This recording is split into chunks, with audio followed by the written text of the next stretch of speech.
The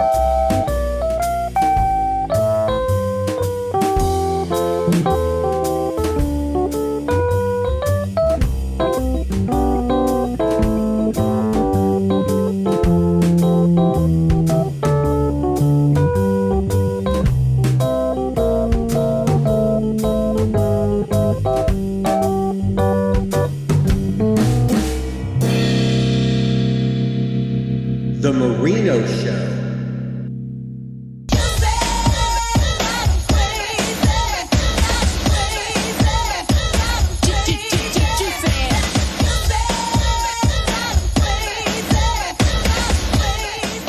Hello, everybody. Welcome to The Marino Show. I'm your host, David Marino. I'm so excited to have our guest today. She is a legendary rapper, dancer. Her name is Sweet LD, and she was part of Oaktown's 357, a group that I grew up listening to, and they were formed by MC Hammer. Sweet LD, thank you so much for being with me today. Thank you for having me. Great intro. I appreciate that. Of course. I have to show you something before we start. So I told you I'm a fan. I'm a fan. Yes. I have, can you see the vinyl? This is, Yeah. And then Yes. this is backwards, but let me turn this over. This is Juicy Got You Crazy. Hey, For that.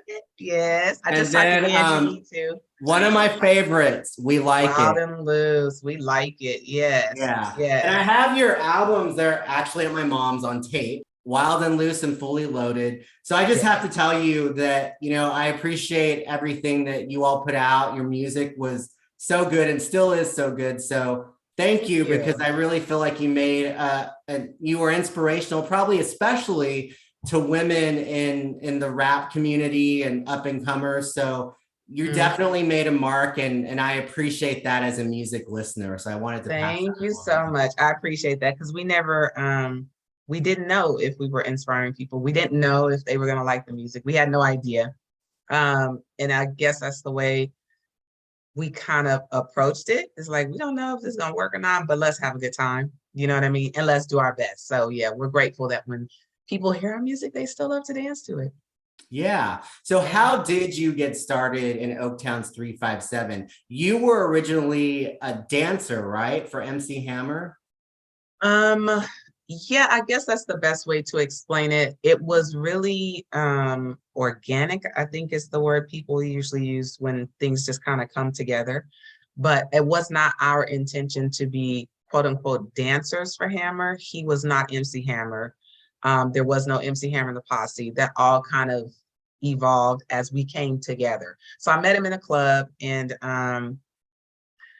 actually, I didn't meet him in club, met him after we were in the club. And so I approached him to have him teach me the Cabbage Patch. That was like a really popular dance back then. And so we exchanged information, and we met back at the same club. It was Silks in Emeryville. And we just hung out, literally. He was not MC Hammer. I wasn't Sweet LD. It was just hanging out and getting to know each other. And then he decided to ask towards the end of us being, you know, just hanging out, because I was with a few of my friends, but he said, do you want to be in a video? And I was like, yeah, you know, what kind of video? He said, well, it's, you know, his music video. Music videos were very popular. So I thought, when I said yes to his question, I thought his question was, I'm just going to be the cute girl in the video in a cute outfit. You know what I mean? So nobody knew what to ask back then about details and particulars. So I said yes. Another friend of mine that I was there with, she said yes. And before the video ever took place, there were rehearsals. So once the rehearsal started and we were showing up weekly and working really long hours, we kind of had to ask him, okay, what is this? Because this is not what we thought it was going to be. Where's the video part of it?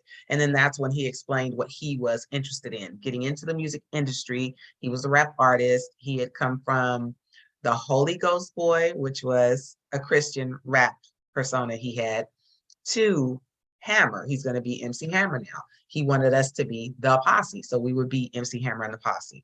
So once we understood that, okay, we can work with you. We see what you're going after. And then his whole thing is, we're a team, we're building this together. So we got into it, performing around the Bay Area. Music is being played on the radio, that kind of thing. And then once he got his record deal with Capitol, then Capitol said, well, we want you, but what else do you have? and they wanted to know what other acts he was producing. So he already had a concept for a girl group. He had put together something with one of the other dancers and a guy. So he was coming up with other groups to produce. And that's how Oaktown 357 was formed. So he had the name, he just didn't have the girls to put with the concept yet.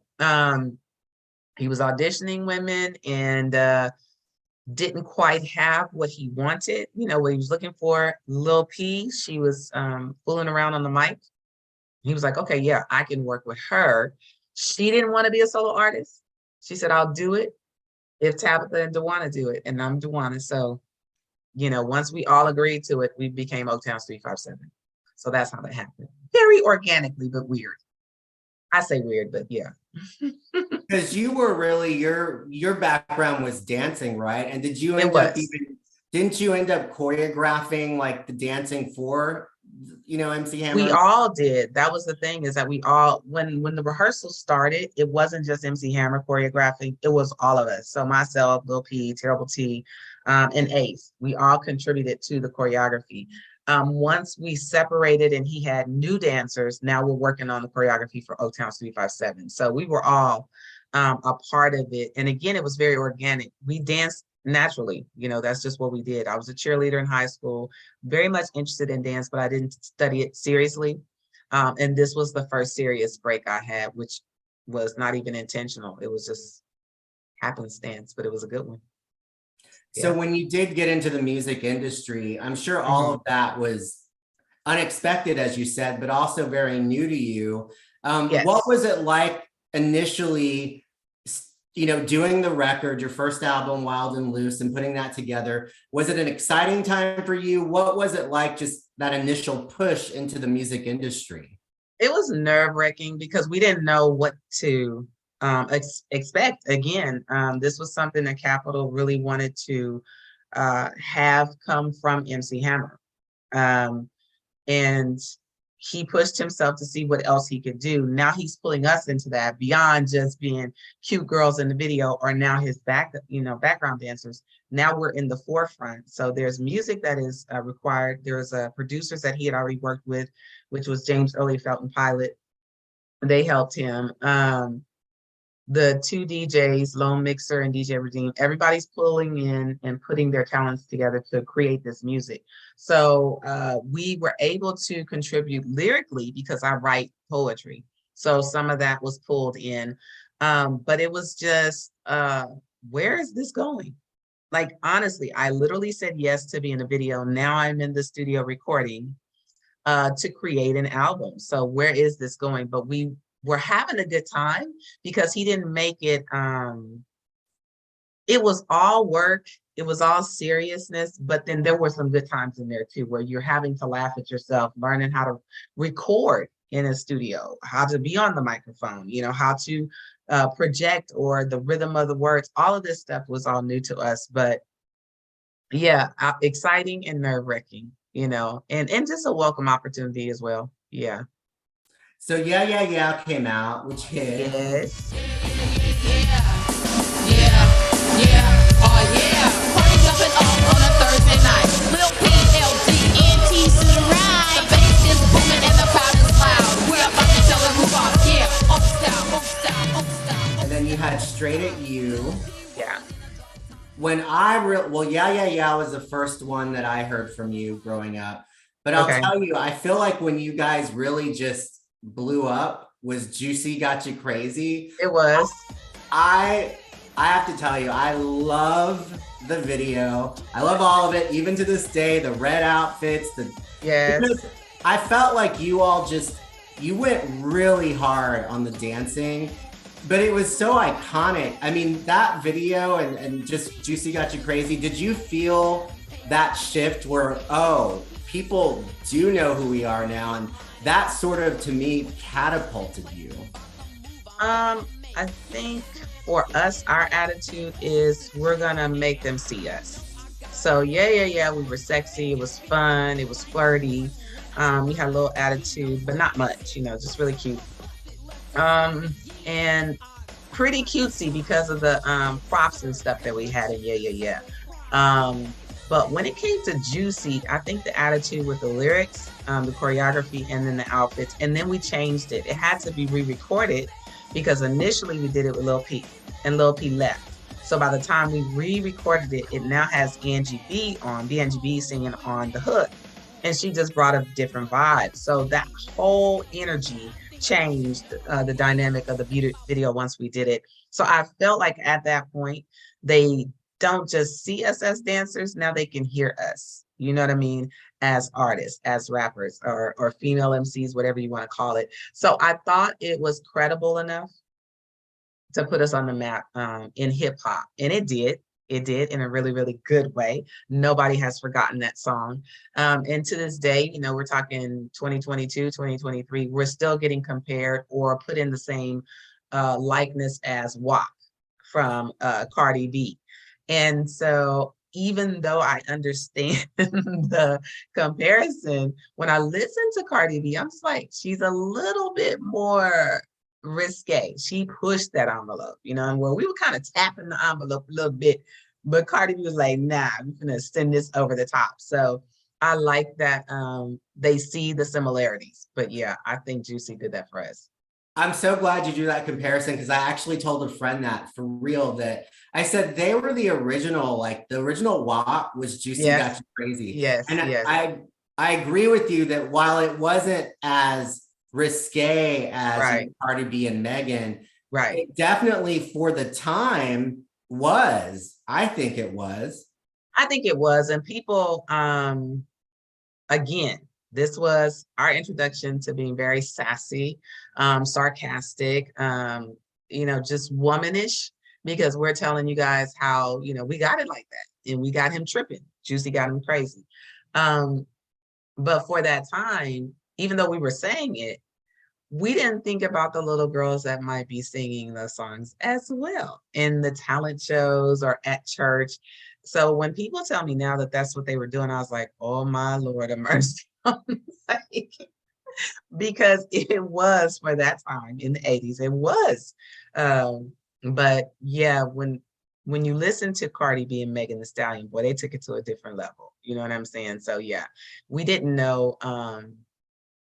We didn't know it was going to have that kind of effect. But I still think that just the attitude, the NGB, the music, the high energy, everything, it put us where we wanted to be. Yeah. Yeah. So you mentioned that you re-recorded Juicy Got You Crazy because I do remember the original had men in the background. We Like It. Didn't you also re-record We Like It too? We did re-record it. Pay attention as we mention, Wild and Loose is just an extension of ourselves and its depth. Juicy got crazy, that's how we felt. Yeah, we did re-record it. And again, a lot of this took place because when the album was recorded, it was three of us. It was myself, Terrible T, and Lil P. And right before we released the Yeah Yeah Yeah video, Lil P left the group. So, excuse me, we went through a transition trying to get her to come back, make sure that it would be something that she was comfortable, you know, an environment she was comfortable working in.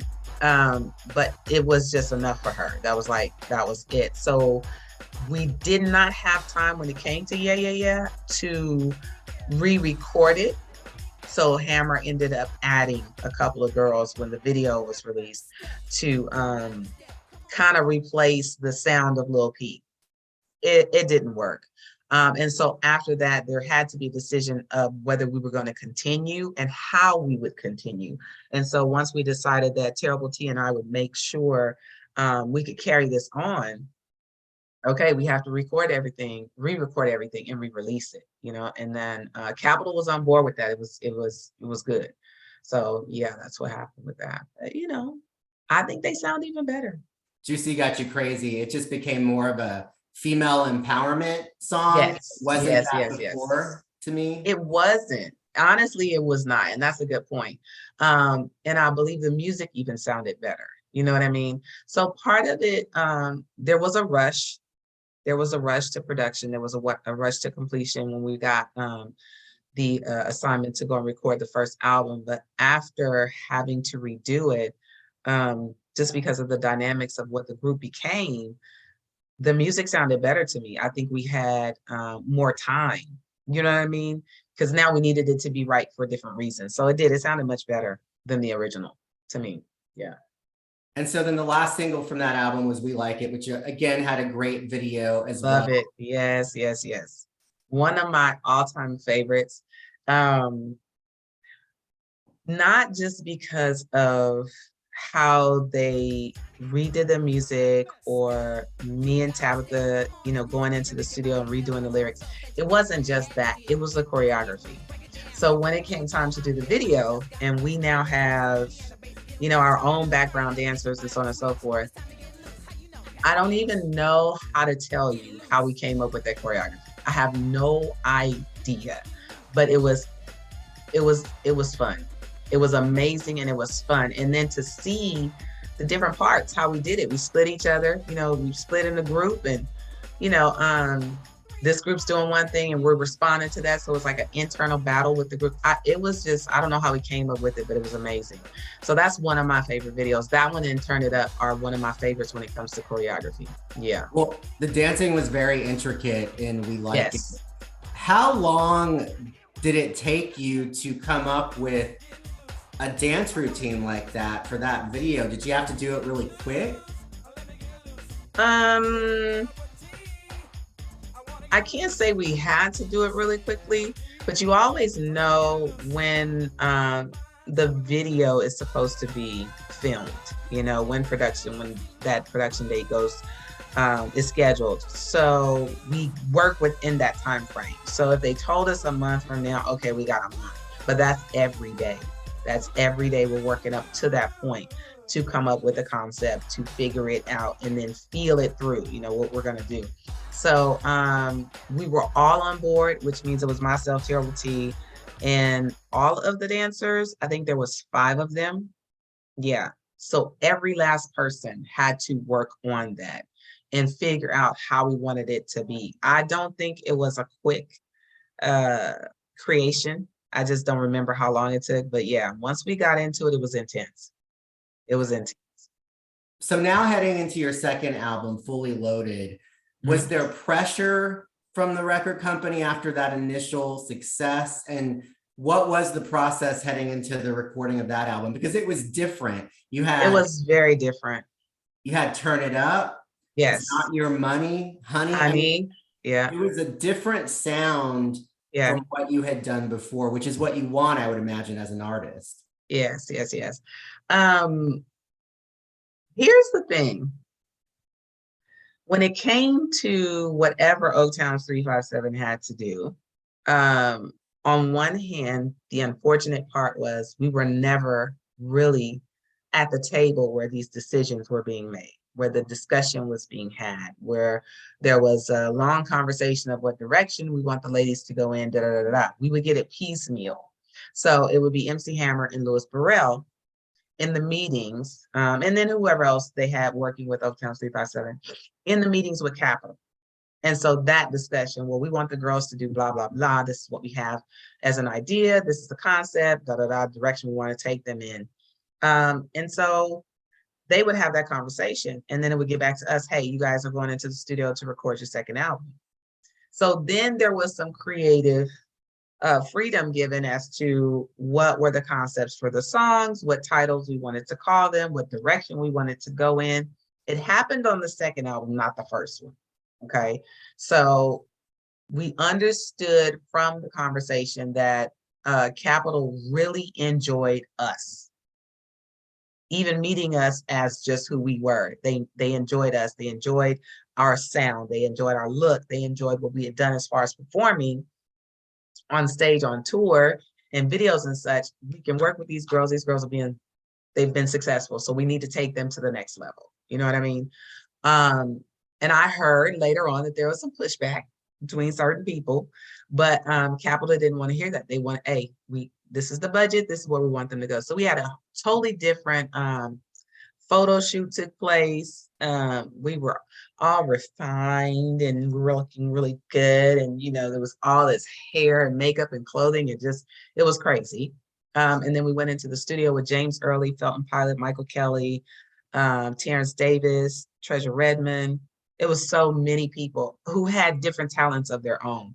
And we were able to discuss what direction we wanted to go in. So there was a deliberate intention to be more mature, to be classier, still have that dance edge to it, but just approach it from a more substantial female presence. You know, we're women, we're growing up, you know what I mean? So we're not yeah, and juicy, you know what I'm saying? We talking, it's not your money. You know, I'm bringing home the bacon and cooking it too. So that kind of thing. But all of it was amazing, I think. From It's Not Your Money in the wardrobe, in the video, doing it inside a bank in LA, Turn It Up, just the higher end on Turn It Up and that choreography. It was Honey, which was a little sexier than Juicy, I think. Yeah, Honey was way sexier than Juicy in a different way. And I did not know they were going to go in that direction. They had mentioned some things, but I didn't know it was going to be like that. So yeah, a lot of what we wanted to do was considered. And we were actually able to achieve that, surprisingly. And it went over well. It did, it went over well, yeah. So the business aspect of the Mm-hmm. industry, you hear from a lot of artists, especially back in that time. I think today, in my opinion, just looking, I feel like artists have a little more power because of the independence that they have now. There are a lot of indie artists, they have social media to push their own music. They don't need record companies. Yes. But at that time, you needed record companies and they knew that. Mm-hmm. Did you feel in the experiences that you had from the business aspect of it, that they did take advantage of that and maybe didn't hear you out? As you said, you weren't at the table when they were making certain decisions. While the music came out great and I love everything that you did you feel that you all were left out of like the money part of it, the contract part of it, all of those business things that an artist also needs to know? We were, but that wasn't because of Capitol Records. That wasn't. This had that business aspect of it that we missed out on, or we weren't included on, what had nothing to do with Capitol Records saying, we're just going to deal with the young ladies like this. No, that had to do with Louis Burrell and Stanley Kirk Burrell, MC Hammer. It had to do with those two and how they decided to deal with Capitol and Hammer's career. So, when he made when he got his record deal with Capitol, it wasn't just about him per se. He was the head, but Capitol said, what else do you have? We don't necessarily just want to work with you. Now, let me say, that's how I understand it. They wanted to see what else he had. The only reason why I feel like that is the case, because out of nowhere, he's creating groups. So this whole entire time, we're MC Hammer and the Posse. You finally get your break, but now you need other groups. Why? So there's MC Hammer and the Posse. There's Too Big MC. There's Ace Juice and Oaktown's 357. You know what I'm saying? So if it was not true, there would be no reason for you to create that so quickly and for us to immediately go into the studio and record these albums. You know what I mean? And he's trying to crank it out like this. What I believe they underestimated was the ability of myself and Terrible T to actually step up and meet the request, surpass it. And now we're getting another opportunity for a second album. I can guarantee you they didn't think about that. Not Louis Burrell. No, you know what I mean? So with Capitol Records saying, hey, we want to take these girls to a different level, and this is what we need for them, I think they were really surprised, because it was not his intention for us to ever have. And he may disagree with me on this, but to me, the way it all evolved and unfolded, there's no way you would treat people the way you ended up treating people if you actually thought their success was a true factor, you know what I'm saying, that you could consider and support. So that's my opinion. I'm gonna stick to it. But no, it wasn't Capitol Records saying that they didn't want to work with us or that they didn't want us to know what the contract said. It wasn't them. This was Louis Burrell behind that. Yeah. Okay. So in working with Hammer, I mean, was that relationship a good one, or was it kind of a mix, like most, I guess, relationships can be? It was, I want to say mixed, because you can't, what is the word I'm looking for? You can't minimize or dismiss the amazing things that came out of that relationship. Again, with it being something that took place so organically. Like, I did not know he was trying to be a hip hop artist. You know what I mean? When I introduced myself to him, just to simply learn to dance. I had no idea that me saying yes to a video did not mean me putting on a cute bikini or a cute outfit and now I'm the cute girl. It meant something much more. And every time something was presented to me, to myself or Terrible T or Lil P, it was like, all right, let's get this done. You know what I'm saying? Let's make it look as good as possible. So now we're on stage with him making his show look good. Now we're on stage with him making the whole headlining show look good. Now we're on stage and we're opening act with MC Hammer and going back as headliners. So it constantly grew. But if you didn't have the ability to step up, then what do you have? What are you really working with? And now we've moved beyond that to go into the studio and not record just one album, but two, and several videos and tour. You know what I mean? So on one hand, I can't say it was horrible. No, it just revealed a lot of things for me I didn't know I was capable of. You know what I mean? On the other hand, business-wise, it was not the best. It just wasn't. You know what I'm saying? So Yeah. what do you do? After the second album, what happened after that? Why was there not a third album? Because I was like waiting, like, where's Oaktown's 357? When did you consciously make a decision to sort of change a direction in your life in terms of what you wanted to do? What was it that sort of led to you ultimately kind of getting out of the music industry? It really wasn't us making a decision that we didn't want to work with him anymore.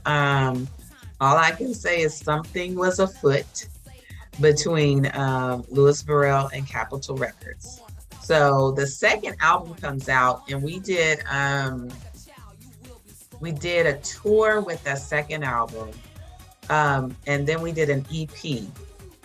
So the EP has Fully Loaded on there. I'm not Fully Loaded. Fila Treatment, and a few other songs. So we did that not too long after we started the tour for the second album. But something was going on because the whole tour kind of went sideways. I don't know. I can't tell you the details of it, but we were on tour doing great. Opening act, we had our dancers. The show was amazing. We had 4 girl dancers and we had an all-girl band. Amazing. So the show was amazing. But Louis Burrell comes to us and he says, we're going to pull you guys from the tour. Like, okay. He was like, you're not selling out as an opening act and the album's not doing well. We already knew that wasn't the truth, but we're like, we don't know because we were not, privy to those meetings. So we're like, okay. So we get taken off. They replace us with TLC. And then they said they're going to put us on a promotional tour.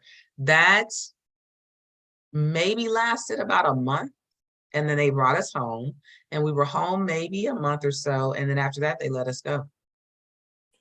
Oh, wow. Yeah, that's literally what happened. So we don't know, what brought it all on. We don't, to this day, I'm not sure of the details, but there was a bumping of the heads, I do know for sure, between Louis Burrell and Capitol Records, and some other things were unfolding between Louis Burrell and his brother at the time.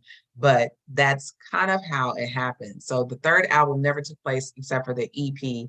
And then we were just kind of collateral damage for some other business decisions that didn't go well. Yeah, it was a lot of stuff going on.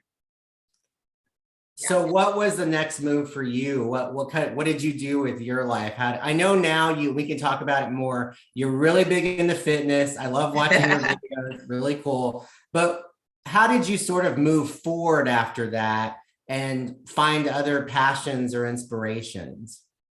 I had to take a break because we didn't understand what was going on. So I had to give some time to breathe. It was almost like, okay, did they just do that? Am I happy that they did that, or am I not happy that they did that? Because it was really very tough for us being in that organization after a while. It's very, very, very challenging. But I had to figure out how I felt, you know what I'm saying, and then heal. So that took a while. I went undercover, I guess, because I'm not in the industry anymore. I have a son. My son was probably 8 or 9 years old, so I had to work a regular job. Yeah, I went to cosmetology school, but just trying to move through life, which is now what people call, quote unquote, an ordinary, regular life. You know, how does that work? Because I've been doing this for the past 5 or 6 years. So those things, having to figure that out, where we're going to live, you know, I mean, it was a lot. It was a lot. But my mom was there to support. My dad was there to support. James Early, he was there to support. A couple of people from the organization were there because we all went through it. We were the first group that they let go, which was really weird. But everybody, from the other dancers to the producers to wardrobe to makeup to everybody, was like, that's it. And they had to figure it out. You know what I mean? So yeah, I went home. I told my mom what happened, packed up my apartment, you know, ended up staying with her for a while, moved to LA, stayed with my dad for a while, went back to cosmetology school, and then just kind of made my way from there, you know, just, yeah, getting back to me, as they say. And you ended up back in Texas because you were born in Houston, right? Then went to the Bay Area and then got back to Texas, right? Yeah, of all places. Like, why? Oh my God, that's so funny. Yeah. I have to say though, like, even I think, you know, you're mentioning, you know, unfortunately what happened to you all in the business aspect of it, even not too long, maybe after that, by the mid 90s, you know how musical styles change constantly. Right. MC Hammer, there was a big backlash against him when he came out with Pumps and a Bump. I remember that. And that was the end. You remember that video? You know, I have to say, I don't even know how to say this. It surprised me. It surprised me because I felt like it was such a just difference from what he had been doing. And there was no in between. I think had there been an in between to kind of say, okay, he's trying something new, but it was like, we're over here. That's why we pray, help the children. Have you seen her? You know, you can't touch this and all this other stuff. And then you're back on the other side. And the beat is dope. It's a, you know, but I was like, what is he doing? And I was so far removed because I heard that they were doing the video at his home. Terrible T is actually in the video. Oh, I didn't know that. And see, that's why I didn't want to go. Because I felt like they were treating us less than what they should have been. So I'm not going to re-enter into your life now. And you just did this crazy mess that you just did to us. And now you're doing a video, so I'm going to show up and be supportive. No. You know what I mean? But Terrible T, she had her own sense of loyalty. So she went to be in the video and it's like, she's not even featured. You know what I mean? So it's just really interesting. He did get a lot of backlash, but I also felt like he was was new. They kept giving him backlash even when he first came out. You know what I mean? So, but yeah, it was just, it almost felt like he was desperate. Even though the song is good, it felt like he was, you know, a little desperate. So I just stopped listening. I was just like, whatever.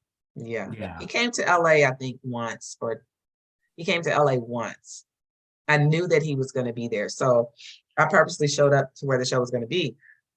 Excuse me. And even with me showing up to that that arena, he was a little bit more gracious than anybody else. And it was the weirdest experience. It was weird because it was almost like, well, what are you doing here? What are you doing here? Why are you here? You know, why are you? And I'm thinking, I just worked with you fools for like 5 or 6 years. What do you, I'm just coming to see. I haven't seen you guys. I'm just coming to, you know, of course, my other side, it was like, I want y'all to know y'all didn't break me. I'm still cute. I still look good. You know what I mean? So you want to go with the attitude. And I was very cute, let me just say. Let me just say, I had on this really, really cute mini skirt and a little small little half top and some little shoes, little cute tennis shoes, right? I was cute. Stomach was still on flat. I was like, yeah, I'm going up in here and I'm gonna be, you know what I mean? So when I got there, I was like, oh, hey, how you guys doing? You know, blah, blah, blah, blah. Oh, LD, what you doing here? Like, what, I can't come to the show? Like, I can't show up and, you know what I mean? But that whole, I guess they thought I was gonna have like some rude attitude and talk to them crazy or something. No, I'm just, you know, but it was really, really interesting. And he didn't even seem like himself. He did not seem like, he seemed like this was his last show. He was just trying to get the last part of it done for the contract or whatever agreement he had with Louis Burrell. And then that was going to be it. And that was literally it. Next thing I know, he's doing Pumps in the Bump with, you know, Death Row. I was like, wow. So, yeah, it was interesting in that we really had to recoup who we were. Because you got so lost in trying to make sure all this worked for them and that you stepped up to the plate when they asked you to do something and that it was impeccable, and it was, you know, but then they treated you like crap. So yeah, I was in LA for a while and then went back to the Bay Area, and my mom decided she wanted to move back to Texas, all places. So I had to come with her. Do you still keep in touch with Terrible T or Lil P or anybody from the, you know, back Yep, in those I days? do. I do. I still do. Yeah, we still talk. Text, Instagram. Yeah, we're still in touch. Have you been told by anybody in the industry that you guys had an impact on them? Because I feel like you did have an impact on the industry at that time, especially for female performers. I mean, you were out, there was Salt and Peppa, Roxanne. Right, Roxanne Shante, Roxanne Shante Queen was out. Latifah, MC Light, Yep. Lil Kim, Foxy Brown. I think Trina was out a little bit later. And Moni Love. I think what's interesting is that you have people who try to forget for whatever reason. So when you hear about the queens of hip hop, it's always that same core, you know. Yo-Yo, I'm not sure how Yo-Yo is included in that, but I believe it's because of maybe a couple of songs or features she did. But you have Yo-Yo, which she came out after Oaktown 357. So you have Yo-Yo, MC Light, Queen Latifah, Eve, Roxanne Shante is mentioned a lot, but it's so many more than that. You know what I mean? It's not even like you have to say Oaktown 357. You got JJ Fad, you have Sugar T, you have, I'm just even thinking out of the Bay, but you have women everywhere that were a part of hip hop, and sometimes, a lot of times, they're not mentioned. You know what I mean? So I don't know if we influenced anybody, if we inspired anybody in the music industry. I know they knew who we were. I know we inspired people who are in the fitness industry now, people who are dancers now, people who just feel as women, they felt a little bit more empowered. I know we did that because we get told that. But as far as our peers in the music industry, I don't know. I feel like there's a sense of we can dismiss them just because they don't like us or something. You know what I mean? Yeah. And it's the weirdest thing. So I don't know what that is, because I'm like, one, we did the work. I could see if we, you know, had a shoddy work ethic, or, you know, something was just of no quality. I could see that. There was growth. I could see that there was growth. And we were sincere. So I don't know how you tell somebody that our standards, exceed who you are and what you contributed. So you're not welcome over here, or we're not going to even acknowledge. I just think it's amazing, to me. So Well, I feel like you all should get more recognition in the industry. That's for me as a fan. I'm obviously not in the industry, but when you hear of course, Salt and Pepper, and there's people that were out at the time, and you're right, it is always the same kind of group of people. But there are I'm always like Oaktown, because I feel like you all did make a definite impression on the fans and people who are coming up at that time and people who were growing up at that time. So I agree. I mean, here's the thing. Our videos are still played. The music is still played. And it's a true part of a lot of people's soundtrack to their life. You know what I mean? Whether it's Not Your Money or it's Honey or whatever, or Turn This Mother Out, Turn It Up, I should say. So I think all in due time. I think as long as we step up, and I don't know about Lil P or Tail for T, but I'm here to step up and say, hey, I was here. I was part of the whole Hip Hop is 50 soundtrack. You know what I mean? I toured with some of the people that you're still celebrating. We were on tour with NWA or, Dr. Dre or Salt and Pepper. We toured with them. Some of the R&B groups, which is After Seven or Boys to Men, or we were on tour with you guys. No, it wasn't just MC Hammer. It was Oaktown 357 as well. So if you're credible enough to make it on those stages across this United States, you know what I mean? Yeah. What else do I have to prove? Not a daggone thing. Yeah. Nothing. I was there. Yeah. So you're now really huge into fitness. Can you talk about that world? Because I think that's really awesome that you do that. And it's obviously not the same as, you're not doing dances from the We Like It video, but you're moving and it's a real intense class that you do. Yeah. The choreography from the videos, it's interesting. It's interesting. I have thought about bringing that to classes. I've thought about, having people do some of the choreography, because that's also fitness, and I didn't know that. But let me just say, I gotta relearn it myself. Child, that stuff is not easy to take. It's not. So that's something I'm gonna have to work on. But I got into it because a friend of mine just simply suggested I should teach dance. And the minute she said it, I'm thinking, well, I'm not Debbie Allen. I don't have time to go to school and get a doctorate and do it that way. But she meant like Zumba, that's what she really meant. So I looked into Zumba and I got into that like right around 2009, 2010.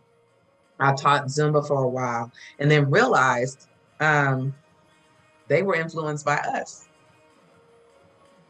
So when I realized that, it made me kind of change up my attitude and feel like, well, if they were influenced by us, that means that what I was doing back then, I can do it now in a different way. You know what I mean? So now I teach fitness dance or dance fitness, and it's just my choreography to whatever song I feel comfortable teaching in class for whatever reason. We might do squats to this, we might do jumping jacks and,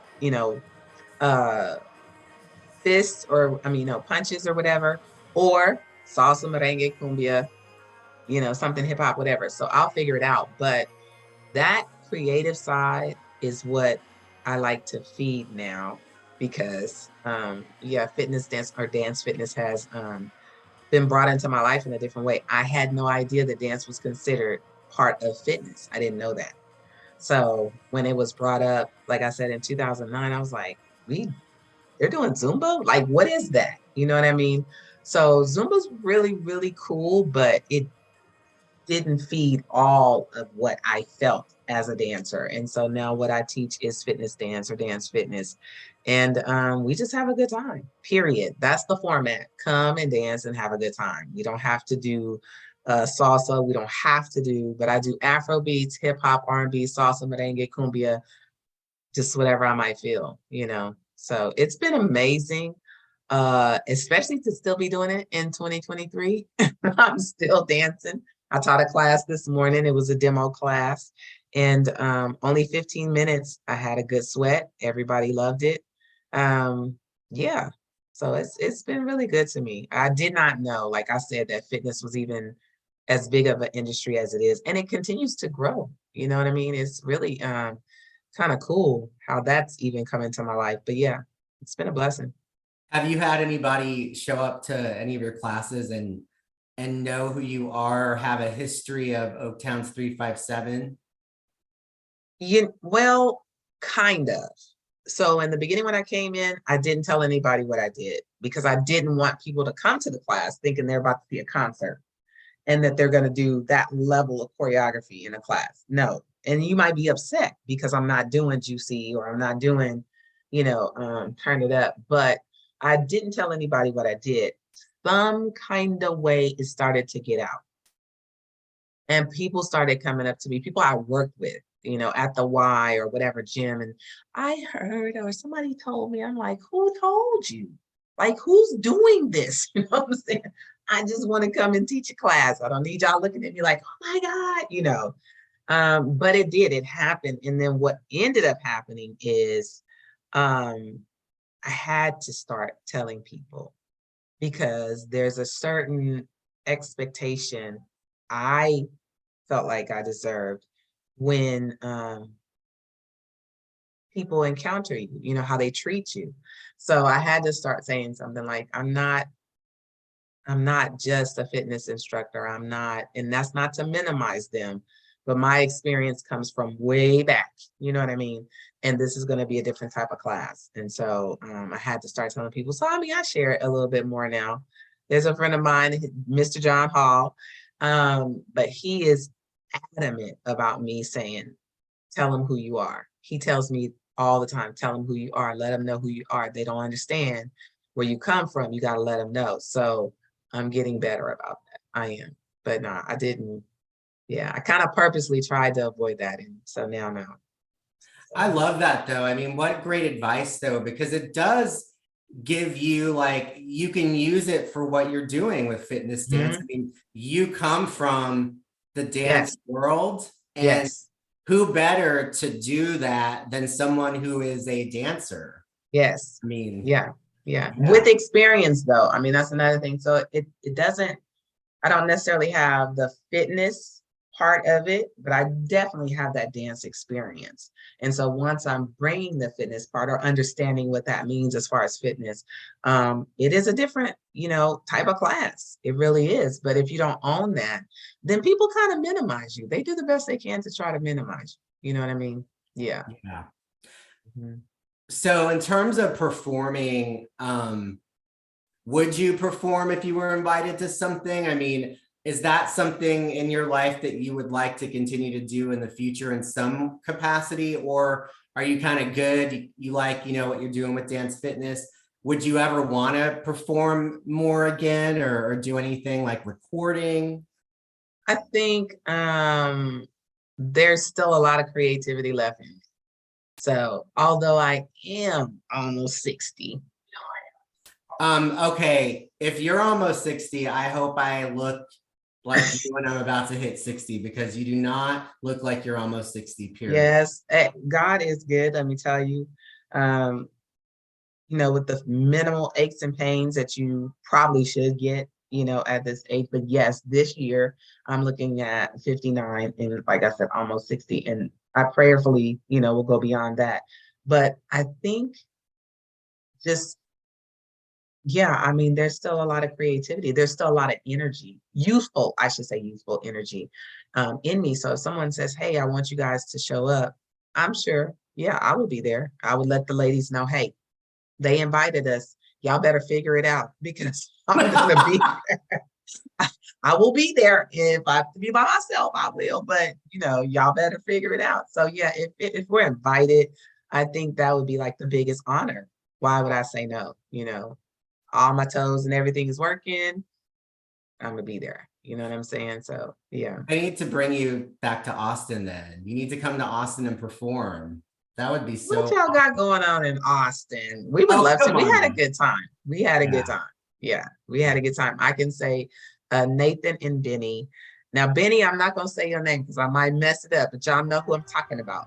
When they did the Austin Pride, I can say that was our first time having to, myself and Lil P, manage ourselves on our own. So making sure our transportation was done, making sure that we got down there, making sure we're communicating and coordinating with Nathan and Benny, who were running everything, making sure whatever our fee was, you know, we got that, the deposit and the balance, excuse me.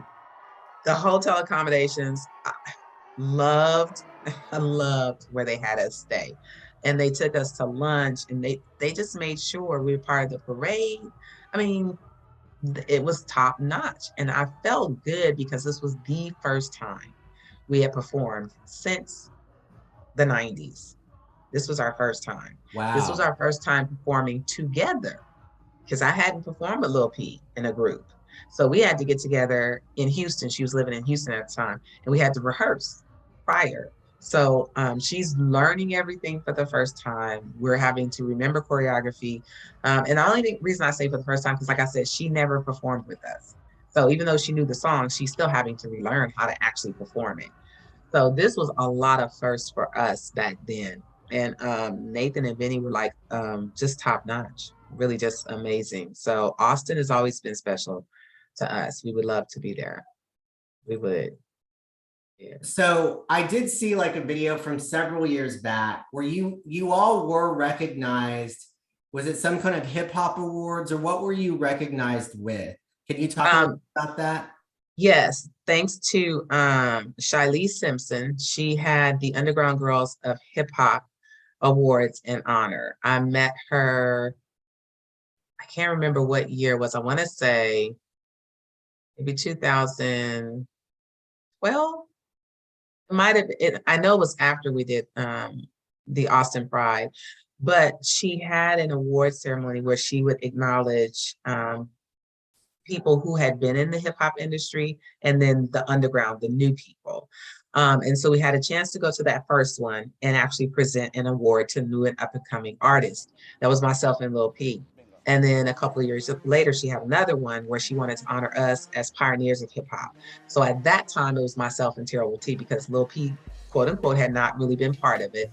She wanted to acknowledge myself and Terrible T. So we went back to that. That was also amazing. And she gave us the Pioneer of Hip Hop Awards.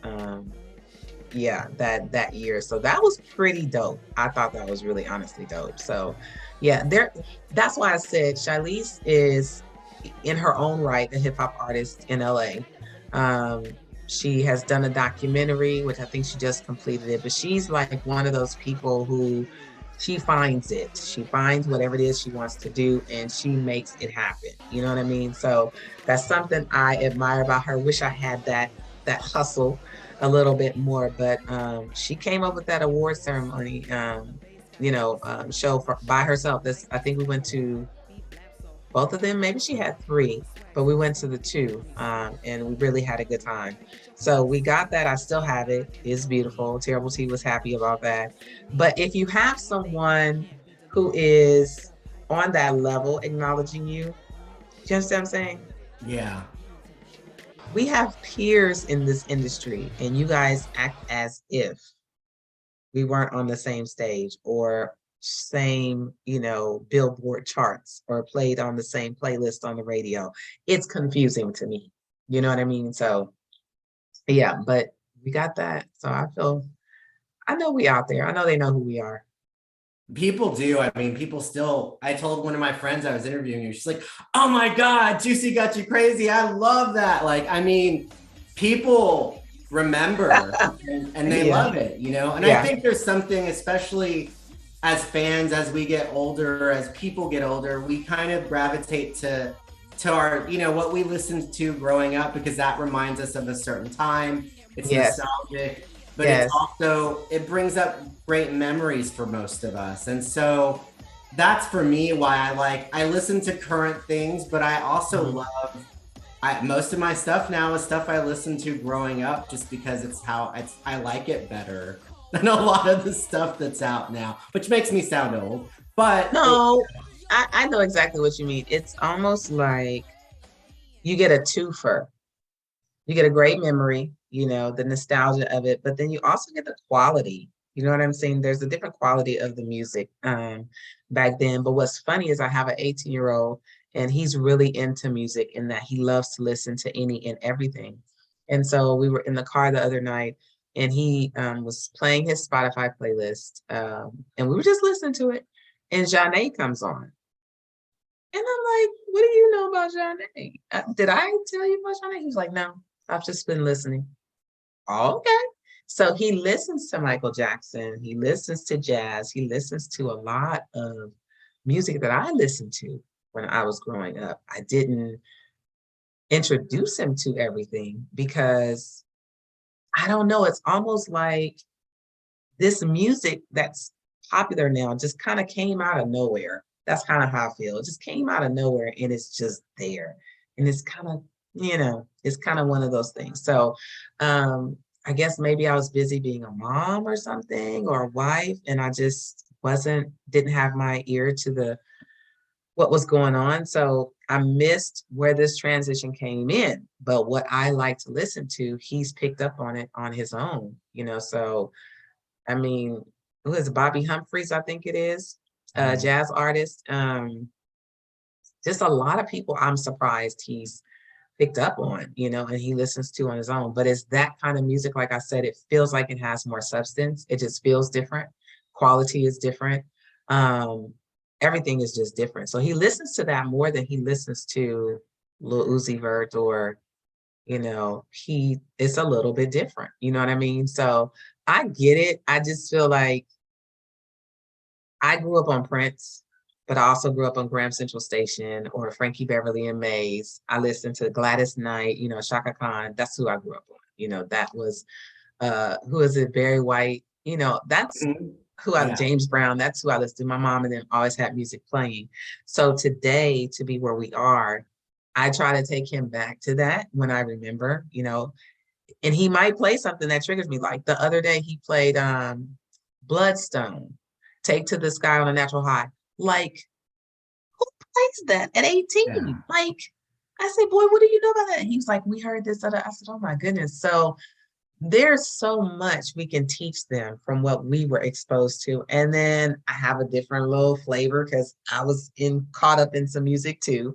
So you got NWA and all this other stuff we used to listen to. And then also whatever I played, you know what I'm saying, for myself. But I don't know about the music today. It's just different. You know what I mean? It has its place, but it's just different. Yeah. And you have some newer artists that come out like Leon Bridges that are like a throwback. Yes. They're very talented and it's almost like they're in the wrong era, but it sounds so good. That's crazy. That's true. It does sound like that. Like, how are y'all here when you're doing, you know, something that was like 60, you know, 40, 50 years ago or something like that. Yeah, that's a good point.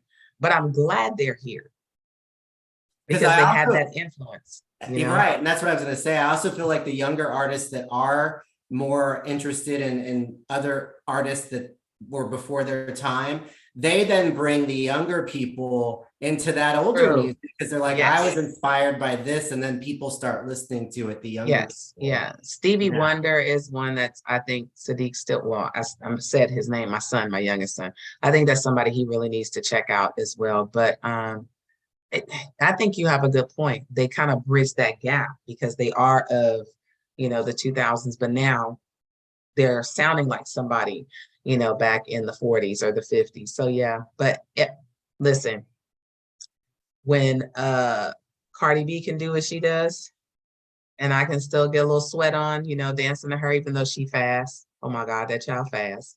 But she's grown. You think about her age compared to what my age was when I was doing that.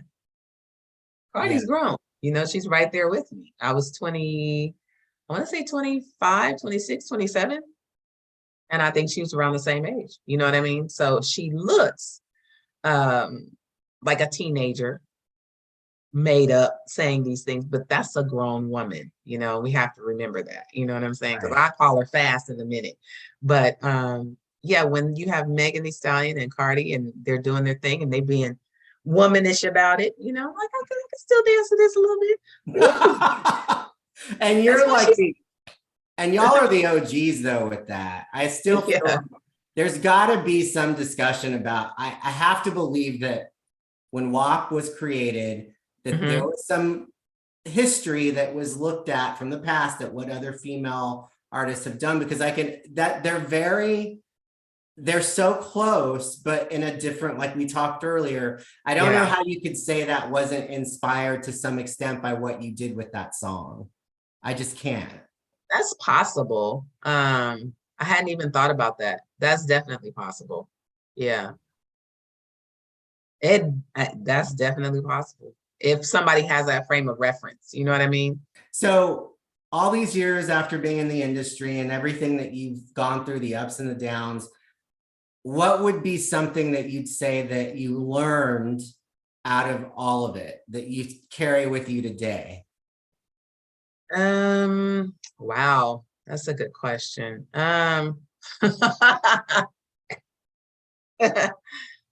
Always get the details before you say yes. Get the details before you say yes. You gotta know what you're saying yes to. And what It's would not you, always bad, but you gotta know whatever's being asked of you. How does that benefit you all the way around? And that's okay to find that out. Is it a benefit? Is it worth your time? Is it really necessary? You know, like, where is it going? And you have to ask those questions, because sometimes when you don't know what you're saying yes to, it's a whole bunch that goes, yeah. and then even more so, like for young women in the industry now, maybe young rappers, Yes. female rappers, what would your advice be to them as somebody that's gone through the industry? Although maybe it's a little different today, I still have to imagine there is still, you know, I mean, we're still not where we need to be in terms of men and women being equal with pay and all of that. But what would you tell a young woman that's coming up, that's trying to make it in the rap industry or hip hop world, or in general in the music business? If they can remember, if they can remember who they are, like, why are you doing it? I mean, what was your intention? What is your purpose? What's your direction? It's about you. It's not about them. And they're, just because they say they can help you, just because they say they have, it doesn't mean that you owe them anything. See, I think to me, what I find unfair is that a person will present themselves to you as a way to where it is you think you want to go. And so after they present themselves to you in that manner, now you feel, okay, are they going to literally help me get to where I'm trying to go? Do they know something? Can they add value? How about that? Can they add value? And if this person is literally adding value, then what is it going to be like for us to work together? Because no, I don't owe them anything. I do not owe them, and they have got to remember that. You owe no one nothing. I don't care what they say. You know, if you want to make it strictly business, it's strictly business. Okay, this is what you're bringing to the table. This is what I have. What are we doing? You know, how is this going to work? But a lot of times it's a desperate situation. They're in a rush to make it. They want to be known. They want the jewels. They want the videos. They want the cars. They want all the things. You know what I mean? And if someone says, I can bring that to you, I can help you get that. Oh, well, I'll give you all of me in order to make, no. Because that contract means they will own you for the rest of their, you know what I'm saying, rest of your career, whatever it is that you might be bringing to the table, you know, your likeness, your voice, your this, your images. You sign that away, it's a done deal. You know what I mean? So Yeah. you belong to you from top to bottom. 1, 2, 3,